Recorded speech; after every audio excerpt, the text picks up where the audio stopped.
Three new champions since the Royal Rumble. Who deserves and doesn't deserve a chance at gold at WrestleMania? I've got all the answers next, so just keep watching. Welcome to the OK Not OK podcast. I am Dr. OK, where I'm always just keeping it real.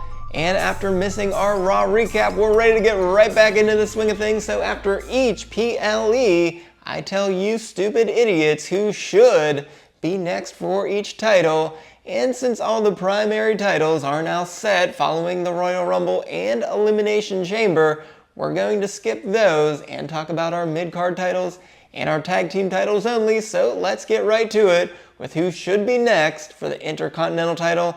And Braun Breaker has 4 defenses in his second title reign, but just 1 in his last 2.5 months.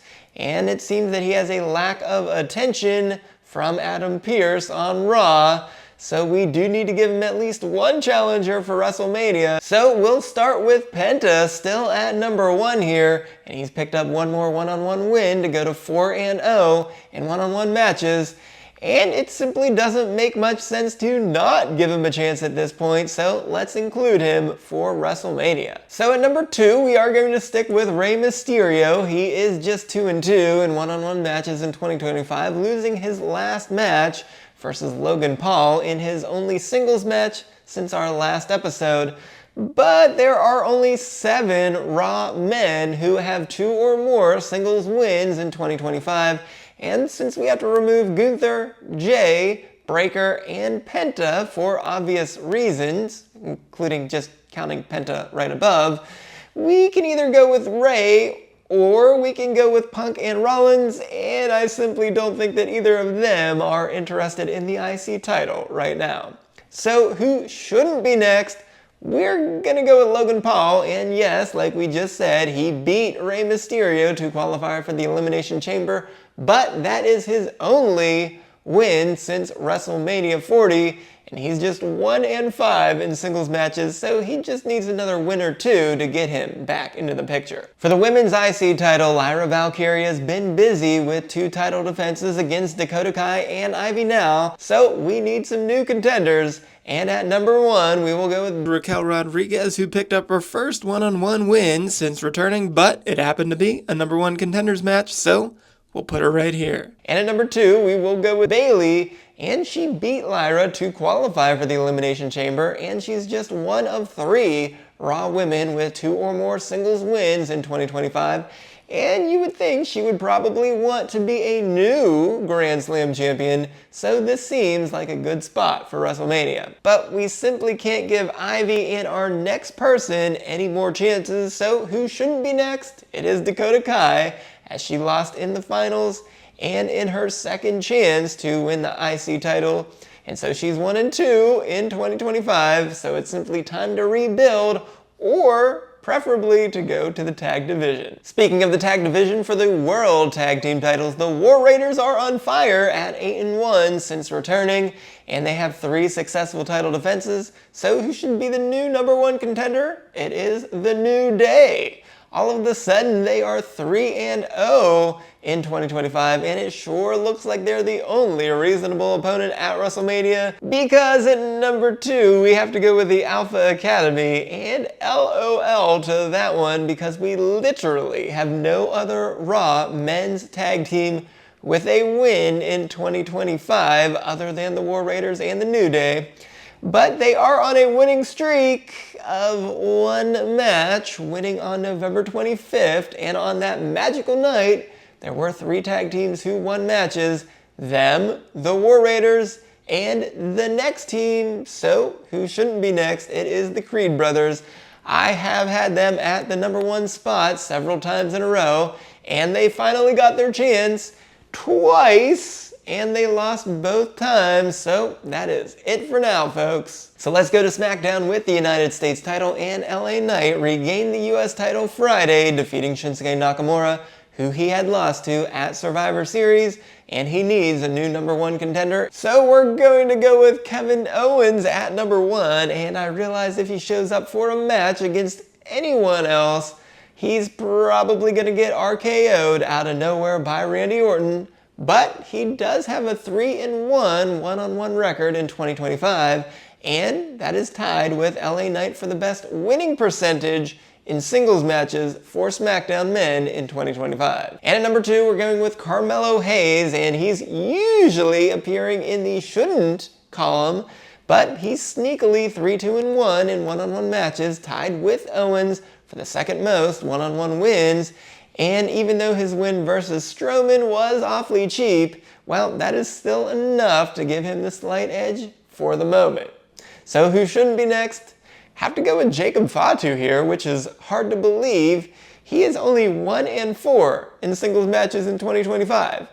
Though tag team matches don't matter for this category, he is actually only 3-7 overall this year, which is absolutely shocking for someone who seems to be so dominant on a weekly basis. He simply needs to win a few matches first, which admittedly I think shouldn't be much of a problem. Now for the women's US title, Chelsea Green caught fire to retain her title in her street fight against Michin, so we again need some new challengers, and we're going to put Naomi at number 1, and just like Bayley on Raw, Naomi beat Chelsea to qualify for the Elimination Chamber, and just like Bayley, she's got 2 singles wins in 2025, as she is 2-1 in one-on-one matches, and she also should want to become a new Grand Slam champion, but good luck not getting jaded. So at number 2, we'll go with Alexa Bliss. She is 1-0 in one-on-one matches, beating Candice LeRae to qualify for the Chamber.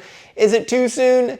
Yes, but we simply can't keep Piper here as she's 1-3, or we can't keep Michin here either after she's lost thrice now to Chelsea for this title, and we also can't include the next person, so it shouldn't be Zelina Vega, who we need to highlight ASAP, as I said on the Doktor O'Kay show that she is 1-14 in her last 15 singles matches dating back to August of 2023.